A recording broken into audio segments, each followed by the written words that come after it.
माजी सभापती रामराजे नाईक निंबाळकर यांचा व्हॉट्सअप स्टेटस सध्या चर्चेत आहे। व्हॉट्सअप स्टेटसमधून विरोधकांना त्यांनी इशारा दिलाय, सुरुवात तुम्ही केली आहे, शेवट मी करणार। 5 दिवस झालेल्या चौकशीनंतर रामराजेंनी हे स्टेटस ठेवलेले व्हॉट्सअपवर। संजीवराजे नाईक निंबाळकर यांच्यावर आयकर विभागाने छापे टाकले होते।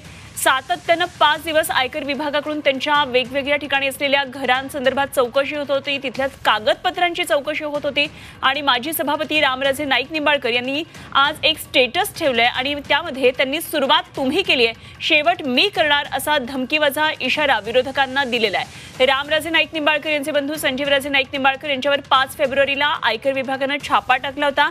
तब्बल 5 दिवस त्यांची कसून चौकशी झाली, त्यांच्या कुटुंबातल्या प्रत्येक व्यक्तीची चौकशी झाली, कागदपत्रांची चौकशी झाली, गोविंद डेअरीची चौकशी झाली, त्याचप्रमाणे अनेक निकटवर्तीयांची सुद्धा आयटीने चौकशी केली। या दरम्यान रामराजे नाईक निंबाळकर यांनी कुठलेही स्टेटमेंट केलेलं नव्हतं, मात्र चौकशी काळ पूर्ण झाल्यानंतर आज सकाळी रामराजे नाईक निंबाळकर यांनी हे स्टेटस ठेवलं।